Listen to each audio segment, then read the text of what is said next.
got so much motherfucking design on right now. Break it down, bring it back, make it clap. I got three old thoughts, new guap, where that? Assalamualaikum warahmatullahi wabarakatuh. Perkenalkan, kami dari kelompok 1 ingin mempresentasikan tentang power supply. Pertama-tama perkenalkan diri dulu, saya Muhammad Iqsyad Al-Faridzi. Nama saya Ramdan Muzakir. Nama saya Ardia Fajar Septian. Nama saya Andi Muhammad Isa. Nah, di sini kami akan mempresentasikan materi tentang power supply. Oke.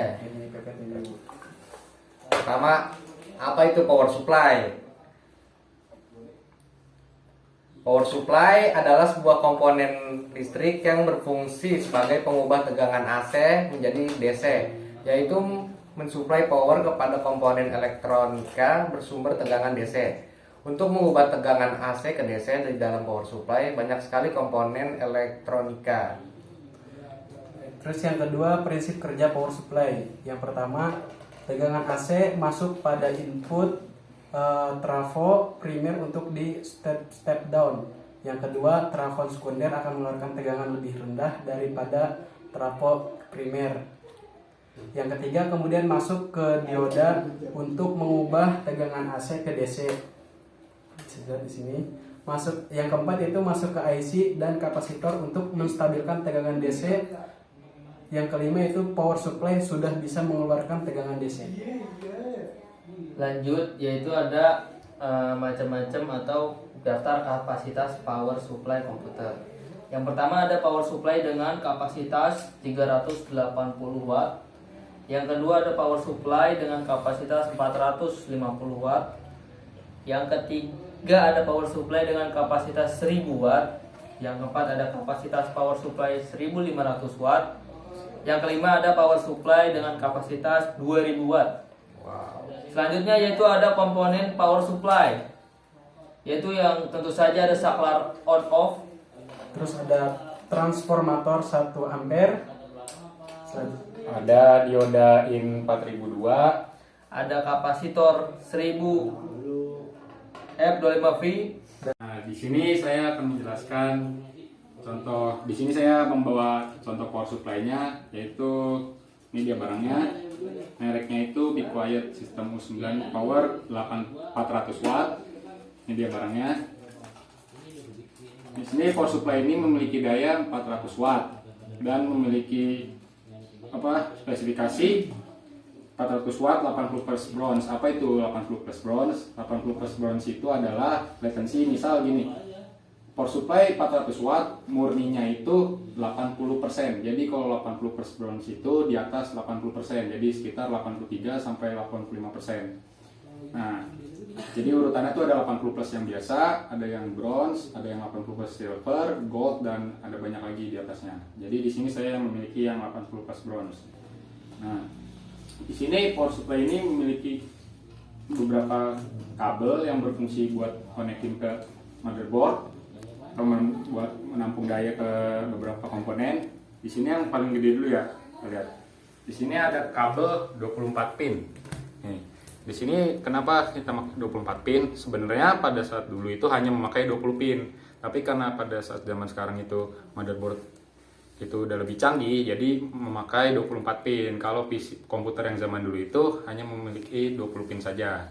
Nah, fungsinya itu apa? Kabel 24 pin ini berfungsi untuk menyalurkan daya dari power supply ke motherboard. Nah, seperti itu. Nah, lanjut ada kabel 8 pin. Nah, ini PCIe. Bentar, tak lihat dulu. Nah, ini di sini ada kabel 8 pin. Nih.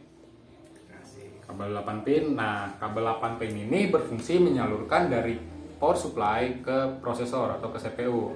Nah, di sini kan ada pin ada 8 kan. Jadi di motherboard itu ada soket buat menyalurkan daya dari power supply ini ke CPU. Nah, sebesar 8 pin. Selanjutnya ada kita memakai kabel untuk hard disk atau SSD. Nah, di sini ada kabel untuk menyalurkan daya dari power supply ke hard disk atau SSD. Nah, bisa kita lihat kan berbentuknya SATA. Hard disk itu berbentuknya SATA. Seperti itu. Ada juga yang kalau SSD-nya model M2 atau NVMe itu tidak perlu disalurkan melalui power supply karena dia nyatu ke motherboard. Gitu. Dan juga ini ada kabel PCIe. PCIe itu berfungsi sebagai menyalurkan daya dari power supply ke kartu grafis atau VGA card. Tapi karena di sini komputer saya itu tidak menggunakan VGA card, jadi saya tidak perlu menggunakan kabel PCIe ini. Nah, jadi ada juga yang kabel buat heatsink atau cooler fan. Mana ya tadi? Nah, udah. Nah, ini ada juga yang menyalurkan ke heatsink atau cooling fan. Buat ke heatsink kipas di kipas di komputernya, kipas tambahan gitu. Nah, jadi kenapa sih power supply itu dibutuhkan sekali buat di komputer? Karena power supply ini yang menyalurkan daya dari seluruh komponen komputer. Jadi power supply itu sebenarnya inti dari komponen itu harus ada power supply, karena kalau tidak ada power supply PC tidak akan nyala. Nah, lanjutkan setiap komponen itu di sini kan power supply saya 400 watt ya. Dayanya memiliki daya 400 watt. Nah, kenapa saya memilih 400 watt tidak yang lebih besar atau 500 watt, 500 watt bahkan 1000 watt? Karena komputer saya hanya memiliki daya kecil. Jadi kalau untuk RAM itu hanya sekitar 30-50 watt, dan karena prosesor saya itu merek AMD zaman sekarang itu kecil dayanya. AMD Ryzen zaman sekarang itu dayanya kecil, hanya sekitar memiliki 75 watt saja. Jadi, dan kebetulan saya tidak memakai kartu grafis atau VGA card, jadi bisa lebih kecil lagi power supply-nya. Tapi karena saya memilih 400 watt ini, jadi cukuplah buat komputer saya seperti itu. Nah, ini contoh fisik power supply saya. Di sini ada heatsink, ada cooling-coolingnya buat pendingin. Di sini ada dalam-dalamnya. Tidak bisa saya sebutkan karena tidak bisa saya buka. Dan ini adalah spesifikasinya. Power supply saya merek Be Quiet System Power U9. Seperti itu. Fokus.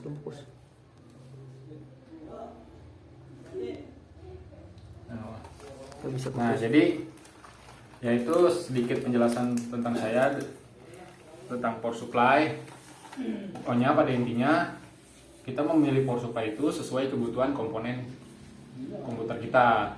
Semakin banyak komponen yang kita pasang di komputer kita, berarti wattnya semakin gede. Semakin dikit berarti semakin kecil. Jadi kita tidak perlu membeli atau memilih power supply yang besar-besar. Itu tergantung komponen kita, seperti itu.